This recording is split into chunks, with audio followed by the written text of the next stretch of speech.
আপনি যে দল করেন সেই দলের উপলব্ধিটা কি, আপনি কি মনে করেন এই মুহূর্তে এই সরকারের সম্পর্কে আপনার অ্যাটিটিউড কি, আপনি কি পজিশনে নাকি আপনি অপোজিশনে নাকি আপনি মাঝামাঝি, আপনি কি সংসদের মধ্যে গিয়ে সরকারের প্রশংসা করবেন আর বাইরে গিয়ে বিরোধিতা করবেন, সেটাই আপনার রোল, নাকি আপনি মনে করবেন একটা অন্যায় যদি হয় আপনার ভোটে যদি কেড়ে নিয়ে থাকে তাহলে তার বিরুদ্ধে রাজপথে নামবেন, নামলে কবে কিভাবে সবই আস্তে আস্তে ভাবতে হবে। আমি মানি যারা অপোজিশনে আছেন তারা সবাই ঋদ্ধ প্রাজ্ঞ বিজ্ঞ, এদের অভিজ্ঞতা খুব কম নয়, যদিও সংসদের মধ্যে অভিজ্ঞ লোক 4-5টাই আছে তাদের দেখি, এবং গণ আন্দোলনের দিক থেকেও তারা খুব বেশি দিন সিদ্ধ হননি, কিন্তু তারপরেও তাদের যে চর্চা, তাদের যে অনুশীলন, সেই অনুশীলন এবং চর্চার প্রতি শ্রদ্ধা রেখে আমি মনে করি এটা সম্ভব যথাযথভাবে কর্মসূচি নির্ণয় করে তারই মাধ্যমে সামনের দিকে এগিয়ে যেতে পারলে সেটাই আপনাদের যথার্থ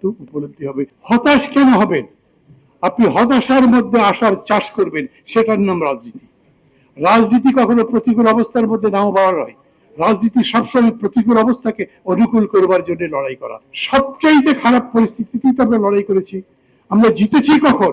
যখন সবাই বলছিল শেখ হাসিনা বাপরে শেখের বেটি, একে কেউ নড়াতে পারবে না, তাকে নড়িয়েছি আমরা। পাকিস্তান আর্মি কত শক্তিশালী, ওকে কেউ পিছু করতে পারবে না, তাদের পরাজিত করেছি আমরা।